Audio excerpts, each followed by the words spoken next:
சரி, இன்னைக்கு நாம என்னென்ன பார்க்க போறோம்னு ஒரு குவிக் லுக் விட்டுறலாம். முதல்ல டிஆர்சில எபோலா பாதிப்பு, அடுத்து புண்டிபுக்கியோ வைரஸ் வகையும் தடுப்பூசி சவால்களும், அப்புறம் இந்தியா யுஏஇ இடையிலான ஸ்ட்ராட்டஜிக் ஒப்பந்தங்கள், அதைத் தொடர்ந்து இந்தியாவுல நடக்கிற சில புதிய தேசிய மேம்பாடுகள் மற்றும் கடைசியா ஆபரேஷன் ரேஜ்பெல், அதாவது ஒரு பெரிய சர்வதேச போதைப்பொருள் தடுப்பு நடவடிக்கை. முதலாவதா நம்ம பார்க்க போறது காங்கோ ஜனநாயக குடியரசுல அதாவது டிஆர்சில ஏற்பட்டிருக்கிற மிக தீவிரமான எபோலா பாதிப்பு பத்தி தான். இந்த பரவல் எங்க நடக்குதுன்னு கவனிச்சிங்கன்னா, முக்கியமா எச்சூரி மாகாணத்துல இருக்கிற மொங்வாலோ அப்புறம் ரவாம்பரா இந்த 2 சுகாதார மண்டலங்கள்ல தான் இது ரொம்ப தீவிரமா பரவிக்கிட்டு இருக்கு. இதுல பிரச்சனை என்னன்னா, இந்த பகுதிகள் உகாண்டா தெற்கு சூடான் எல்லைகளுக்கு ரொம்ப பக்கத்துல இருக்கு. அதனால அண்டை நாடுகளுக்கும் இது ஒரு பெரிய சவாலா மாறி இருக்கு. இதுல நாம கவனிக்க வேண்டிய மிக முக்கியமான விஷயம் இந்த எண்கள் தான். இதுவரைக்கும் 246 பேருக்கு எபோலா இருக்கலான்னு சந்தேகிக்கப்படுது. துரதிர்ஷ்டவசமா 65க்கும் மேற்பட்டவங்க இறந்துட்டாங்க.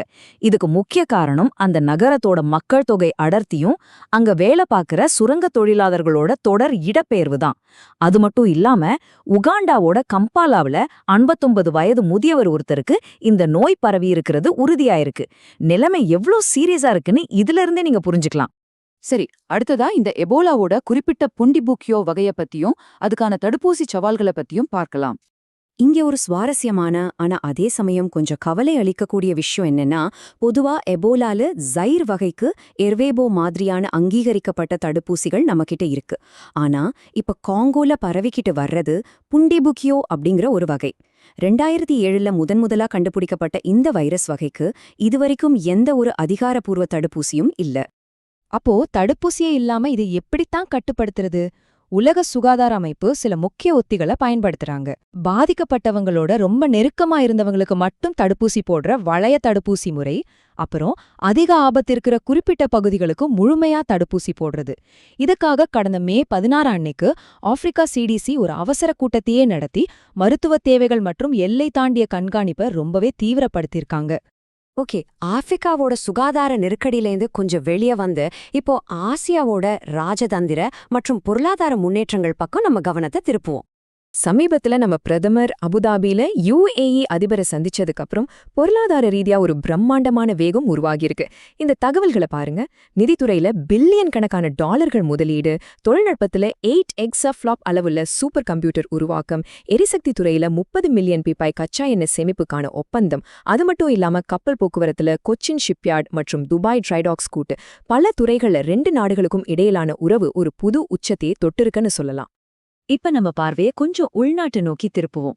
இந்தியாவுல நடந்திருக்கக்கூடிய சில முக்கியமான அப்டேட்ஸை இப்போ வரிசையா பார்க்கலாம். முதலாவதா ராஜஸ்தானோட பிவாடி பகுதியில சஹஸ்ரா செமிகண்டக்டர்ஸ் நிறுவனம் ஒரு புதிய யூனிட்டை திறந்திருக்காங்க. இதுதான் இந்தியாவுடைய முதல் சிறு மற்றும் குறுத்தொழில் செமிகண்டக்டர் சிப் உற்பத்தி ஆலை. தொழில்நுட்பத் துறையில இது ஒரு செம மைல்கல். அடுத்ததா வனவிலங்கு பாதுகாப்புல ஒரு முக்கியமான வெற்றி. அசாமோட காசிரங்கா தேசிய பூங்காவில ரொம்பவே அழிந்து வரும் இனமான கங்கை மென்மையான ஆமைக்கு முதன்முறையா சேட்டலைட் டேக் பொருத்திருக்காங்க. இதைத் தொடர்ந்து கண்காணிக்கிறதுக்கு இது ரொம்பவே உதவியா இருக்கும். அப்புறம் ஒரு சின்ன பொருளாதார அப்டேட். நம்ம ஊர்ல பணவீக்கத்தை கட்டுப்படுத்தவும் உள்நாட்டு தேவைகளை முழுமையா பூர்த்தி செய்யவும் வேண்டி சர்க்கரை ஏற்றுமதிக்கான தடையை இந்திய அரசு தொடர்ந்து நீட்டிச்சிருக்காங்க. சரி, அப்படியே சர்வதேச பாதுகாப்பு மற்றும் சட்ட அமலாக்கம் பத்தின நம்மளோட கடைசி டாபிக்கு வருவோம். ஆபரேஷன் ரேஜ்பெல். இந்த ஆபரேஷன் ரேஜ்பெல் பத்தி தெரிஞ்சுக்கிறதா இருந்தா முதல்ல கேப்டகன் அப்படின்னா என்னன்னு நாம புரிஞ்சுக்கணும். இது ஆம்பட்டமைன் குடும்பத்தைச் சேர்ந்த ரொம்ப பயங்கரமான போதை தரக்கூடிய ஒரு செயற்கை மருந்து. மத்திய கிழக்கு நாடுகள்ல இது பெருமளவுல சட்டவிரோதமா தயாரிக்கப்பட்டு பயன்படுத்தப்பட்டு வருது. இந்த விஷயத்துல அதிகாரிகளுக்கு எவ்ளோ பெரிய சவால் காத்திருக்குன்னு இதிலிருந்தே தெரியுது. இப்போ விஷயத்துக்கு வருவோம். இந்தியாவோட போதைப்பொருள் தடுப்பு பிரிவான NCB இந்த ஆபரேஷன் ராஜ்பெல் மூலமா ஒரு மாபெரும் சர்வதேச கடத்தல் வலையமைப்பையே அதிரடியா முறியடிச்சிருக்காங்க. மிக முக்கியமான விஷயம் என்னன்னா, இந்தியாவுல இந்த கேப்டகான் போதைப்பொருள் பிடிபடுறது இதுதான் முதல் முறை.